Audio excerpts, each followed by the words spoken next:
अस्सलाम वालेकुम। मैं आपसे आज ये शेयर करना चाहूँगा कि अगर आप माजू से एमबीए करना चाहते हैं, चाहे फाइनेंस में करना चाहें या मार्केटिंग में करना चाहें, जिस फील्ड में भी करना चाहें, आपको कौन-कौन सी चैलेंजेस का सामना करना पड़ सकता है और बेनिफिट्स क्या हैं आपके लिए उसके अंदर। देखिए, माजू से सबसे बड़ा फ़ायदा आपको करने का ये है कि आप ऑन जॉब ड्यूटी भी आप कर सकते हैं।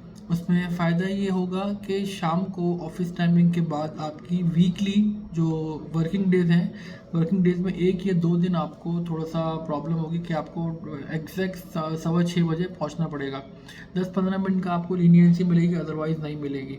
तो 6:30 तक आपको क्लास में मौजूद होना चाहिए। अदरवाइज़ सैटरडे संडे जो उनका शेड्यूल होता है, जो मैंने फेस किया है, उसमें ये होता है कि सैटरडे को दोपहर से रात तक, मतलब 3 बजे से रात 9 बजे तक आपको बॉन्ड होना पड़ेगा क्लास के लिए। और संडे को वो चाहे वो इवनिंग में रखें, मॉर्निंग में, यूजुअली संडे को मॉर्निंग टू इवनिंग क्लास रखते हैं ये लोग, ताकि वो सारी क्लासेस कवर कर लें। तो मेजॉरिटी सैटरडे संडे ज़्यादा क्लासेस होंगी एज़ कम्पेयर टू आम वर्किंग डेज़।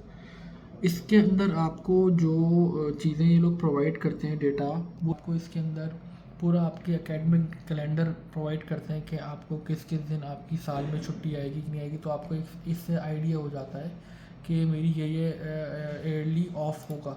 दूसरा, ये आपको प्रॉपर टाइम टेबल दिया जाता है, इस तरह किस दिन आपकी कौन सी क्लास होगी, पूरा टाइम आ रहा होता है यहाँ पर और पूरे डेज आ रहे होते हैं। दूसरा, ये आपको इसके अंदर आपके जो कोर्सेज़ होते हैं वो भी प्रॉपर आपको शो हो रहे होते हैं। देखिए, इसके अंदर सारे कोर्सेज़ आपको शो हो रहे हैं कि ये कोर्सेज़ करने और कौन कौन से प्री रिक्विजिट्स है। तो इसमें भी आपको काफ़ी आसानी हो जाती है आपको देखने में कि आगे कौन कौन से कोर्सेज़ आपको करने हैं।